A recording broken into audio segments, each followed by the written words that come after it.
Hello my crafty friends, Corrine here from Corrine Crafts. I hope you are well. Now today I have made what I believe is a clean and simple card. Here we go. We have this gorgeous frame, a lovely, you can't see me but never mind, that's not important, a lovely flower, a hellebore Christmas rose, our gorgeous season's greetings sentiment, little bit of colour, but other than that, lots of white. I'm going to show you how to score, I'm going to show you how to make a glittered frame, and of course I'll show you how to make the flower as well. You know I love making flowers. So pretty. You might need a box for this card, but it's worth it just to send somebody such a beautiful card. So I'm going to jump in to show you how to make that, including this from my previous signature collection. So let's have a look. Okay, so the first thing I'm going to do is I'm going to make an embellishment to go on the front of my card. And I'm going to use this. This is a roll of double-sided adhesive.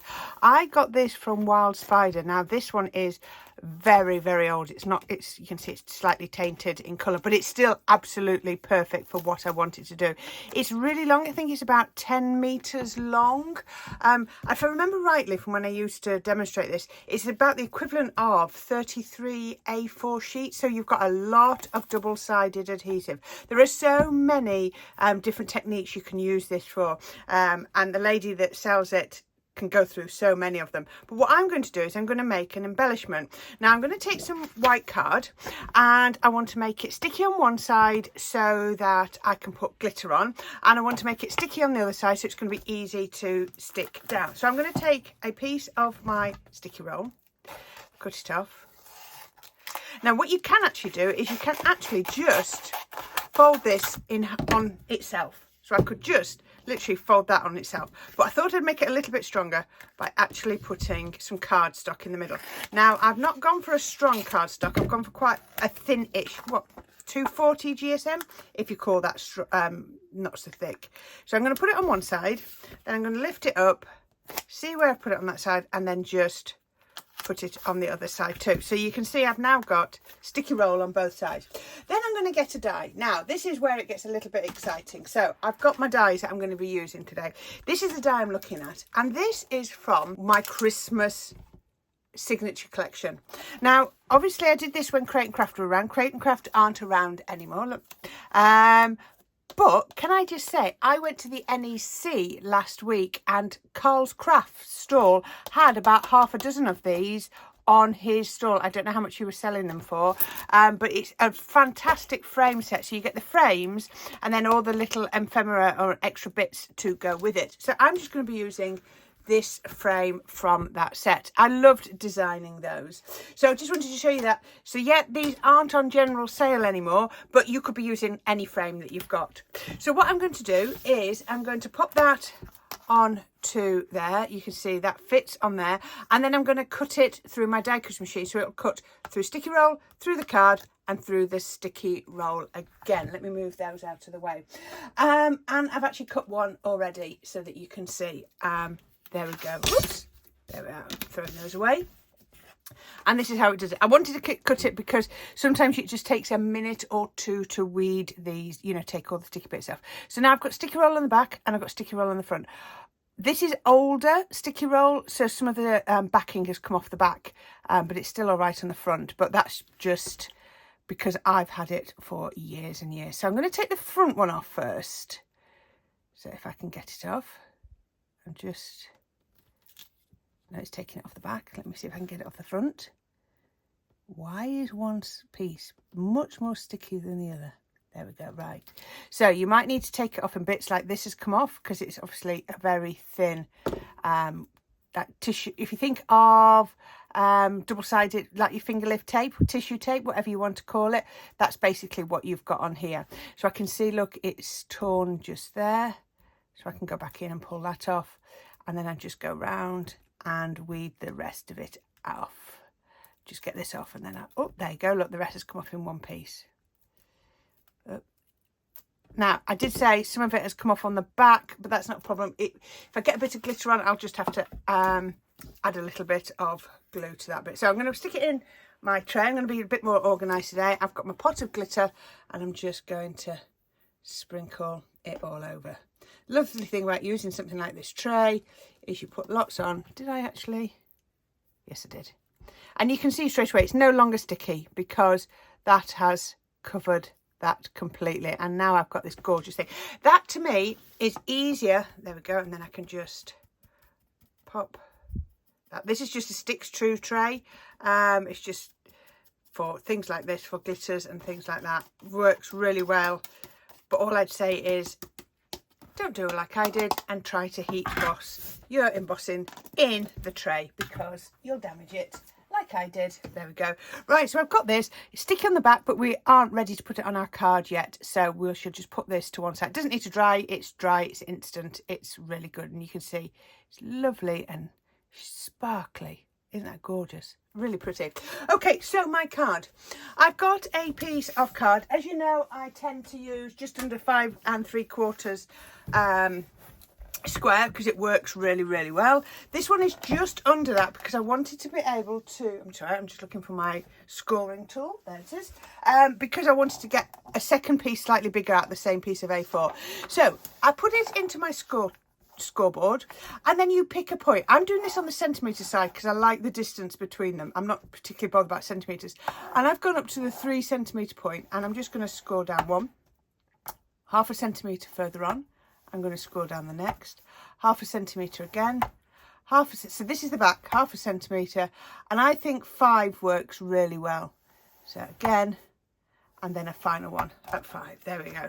So then when I do, I've got, can you see this gorgeous score line on there? So that to me works really well. It just adds a little bit of detail. If you saw one of my cards recently, I did it across and down if you want to, or you can just do it like this and on like that. Now a lot of people would try to do that onto embossing folder, but I don't have an embossing folder, so we have to make it work.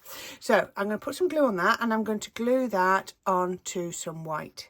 I'm really trying to be brave with my clean and simple designs. So yes, hopefully I'm getting braver. So there we go. So both of these pieces have come from one sheet of A4. It just adds a little bit of detail, but it just continues with that clean and simple look. So you can see on here now I've got the 2 pieces with that tiny matte layer just around the edge.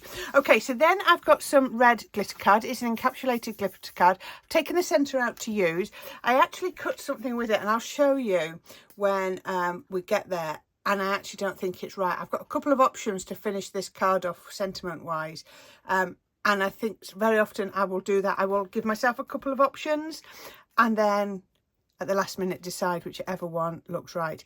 So this card base is 6.5 inches. So I've given myself a nice border around the outside. And then I'm going to grab my foam tape. So this could go on flat, would look lovely, but I like a little bit of lift. So let's just put that onto here. One.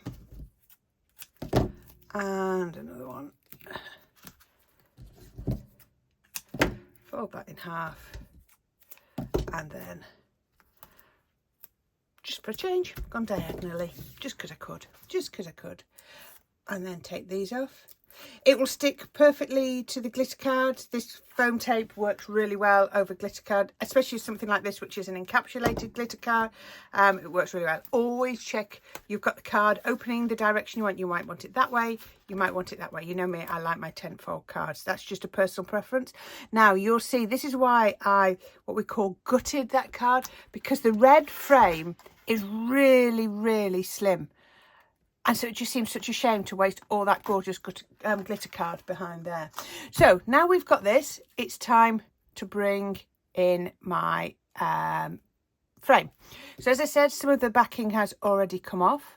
So I'm just going to take what's left of the backing off. Oh, it's coming off in one go. Now I know I put this on so that I didn't have to use glue, but I am actually going to have to use a little bit of glue only because my Wild Spider roll is a little bit old. So I'm just going to grab the smallest amount of glue, just where I can see some of the backing has come off and stuck, and glitter stuck to it. But what I think I'll do, because the whole point is I didn't want the glue oozing, is I'm just going to get my cloth and I'm just going to tap it on. So I'm going to pop this, and I'm going to actually do, when I designed it, I think I designed it for that way, but for this project I'm going to pop it that way, and I'm going to do it down at the bottom ish, so it's going slightly over the score lines, but the score lines are coming out of the bottom and out of the top, so I really like that. So we've got that on there, that's going on there. Let me just press that down. There we are. Right, okay, and then we can leave that to dry. I want a flower. Now, as I've already said, you'll be pleased to know there isn't a snowflake or poinsettia inside. I'm using this, which is actually a rose, but I'm going to try and make it look a bit like a hellebore, which is also known as the Christmas rose. So I've cut it out of flower forming foam. I actually just went up to my box a bit, and there was this little piece of white sticking out. I love white flower forming foam, and I just folded it up and it cut all 4 in one go. So I'm just going to fold them in half. There's nothing complicated about this. Fold it in half, pleat it and shape it. Now you can be shaping on an external heat source such as your craft iron or your heat gun, but I don't think it's needed. So I'm just going to use the heat of my hands. It's nice and warm in my house, so I'm doing that, and I'm not applying any colour. You can apply colour to white foam, but I want a lovely clean and simple card, so I'm not going to apply any colour. I thought about applying colour to the centre of the top layer, and I don't actually know yet whether I'm going to use 4 layers or 3. I'm going to see how it forms. So just like scrunch it up and then use the heat of my fingers just to shape it. I'll shape the 4th one, and then we'll decide as we go along whether we want 3 or 4. I'm not sure yet. There we go. That one comes up like that. There we are. Right. So I've got 4 little petals there. Foam mat, and I need a ball tool. That was silly of me not to get those ready, wasn't it? So let's put those on there so you can actually see those really nicely. Now, you need something like your hot glue gun. Oops, that's sliding down. Hot glue gun. Hot glue gun is the best thing for flower forming foam because it grabs it and holds it. A wet glue won't work because it just, the foam will not form in its shape. It just slips and slides, and by the time the wet glue has dried, I'm thinking of something like your tacky glue or something like that. I know some people use solvent-based glues. I don't personally. I struggle. So I'm not doing too much. I am just opening these out and shaping them from the bottom. Now, I've not gone for a particularly big die because I don't want it to overpower on the card. I'm not doing much shaping at all. I'm just literally opening them out and just pulling them apart, but I'm not doing anything near the top. Now, if you wanted to, you could add just a little hint of colour at the top, and that would work. Okay, so I'm going to get the first one, and I'm going to lay it down. I don't usually use this mat because the glue can sometimes seep. But the first one on, you can see the heat just makes it move. Put that on. Now, if I work fast, just press that down. I'm going to get the second one, and I'm just going to pop that on.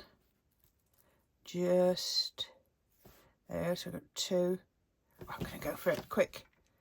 I'm going to put the next one on. I just need to do this before the glue has properly cured. Put that on.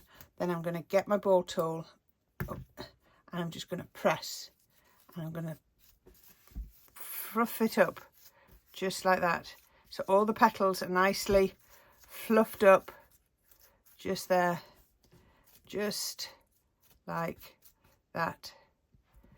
And I've got this most gorgeous white Christmas rose. I'm just going to open it out just a little bit more with that glue. So what the ball tool's doing is it's shaping the petals around it, but then shaping the glue.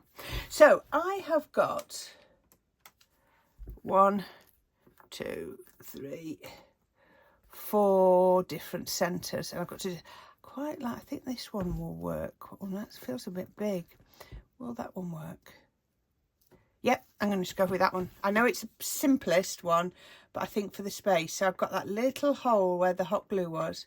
I'm going to fill that up with hot glue again, and then I'm just going to pop that on to there, and try not to glue my finger like that. And then you can see, there we go. We've got a really pretty, very simple white rose. There we are. Isn't that gorgeous? I love that. You can fluff as many times as you need. Okay, so we can bring the card back in, and that is just going to go there like that. Isn't that gorgeous? We are very white at this point, and we're going to make it even whiter. I've got some sprigs. Oops, that was a bit of glue stuck to my hand. I can still see the glue stuck to me. Wet, what do you call it? Hot glue goes everywhere. So we can put those like that. And what else have I got? I've got some more somewhere. Yeah, I thought I'd cut 4 of those. Again, they're just out of my foliage sets. 3, 4. And then I thought I'd add a tiniest pop of colour by adding in some holly. Now, I know you can't see these much, but it was this bit. This was what I was after. This bit, any bits that you see is a bonus. That wasn't what I was after. So I'm just going to pop that one in, just there. And then finally, the other thing I've done is, just to tie in the red, is I've just cut, and I had to do this in advance because I know what I'm like. I get the drops everywhere. I've just taken a really basic green die cut, and I've just added a little bit of Nouveau drops to the end to look like berries. And that's going to pop just there. So I put them on here, and it looks like they're trying to stick to here. So let me just peel this off. I should have done it on like a non-stick surface, shouldn't I? So I'm going to pop those just like that. Doesn't that look beautiful? So now I've got those there. I'm just going to lift that up. Everything's in place. And I'm just going to pop a little bit of hot glue on. Doesn't need much because I'm going to put some hot glue on the flower, and that'll hold everything. Just put that little bit on there. You know me, I only like to catch the bases. I like to have the ends floating. Bit of hot glue on the back of my flower, just like that. Don't worry about strings. Strings come off at the end. We can always deal with those. And then put those. So you always need to position your foliage after you've positioned your flower so that you can pull it out. Okay, right, we are nearly there. Now, this is where I wasn't sure. So the first thing I did was, again, using my signature collection, I cut out the joy. I was going to do it the other way around and have the joy at the bottom and I didn't like it. But I've got the joy. It's out of my signature collection, my Christmas signature collection. But it's quite chunky and it wasn't fitting with the feel. So I had another think, and I got my woodware one that I did something with the other day, and I've done Season's Greetings. Now, I never stamp in coloured ink, but I thought that would look really nice, and I thought I could just put that through there. I think that really works. Got lots of clear space. I still like my joy and for a certain style of card, but for this I think this is going to look better, so I'm just going to tuck that to there. The final little thing I'm going to do, just decided here and now, yeah, let's use those ones. Let's just do, just to match that diamante, I'm just going to use the tiny ones. I'm just going to put 3 on. 2. You remember, 1s, 3s and 5s. Try not to put any lines anywhere. And that is it.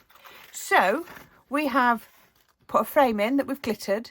We've scored the back of the card. Bring it down again. We've made that little flower, stamped a greeting, and then just add that tiny pop of colour. I don't know the true rules or definition of a clean and simple card, but for me, this is clean and simple. Lots and lots of white, plenty of white, the tiniest pop of colour just there. So I've got the red tying in with there, and then that little bit of green, and then the red on the green just to bring them all together. But most of it is white. So there we go. I hope you like that. I've whizzed through that. Please go back and watch it again if you missed any bits. But I really enjoy putting that together. It's something a little bit different. I love doing the faux scoring, and it really makes me happy when I'm able to bring back my signature collection. So there we go. Hope you like that. I think I won't guarantee, but this might be the last Christmas card. We might jump back into regular cards now.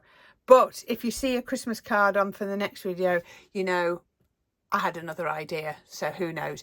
But there we go. That's it for now. I hope you like that. Please, please don't forget to subscribe to my channel. I really appreciate it. And anybody that can leave a comment, I really love it, because it really helps me with the YouTube algorithm. And on that note, I've also put a description down at the bottom and some links, including my Buy Me a Coffee page. So thank you very much to everybody that contributes to that. And the final one I want to say is, don't forget, up at the top, I will add the subscribe button. Please click on subscribe. Don't forget to click on the notifications, and you'll get told when my next video is out and about. So until then, thanks for watching. I hope you enjoyed that. Just me rambling along, and I'll speak to you all very soon. Bye for now.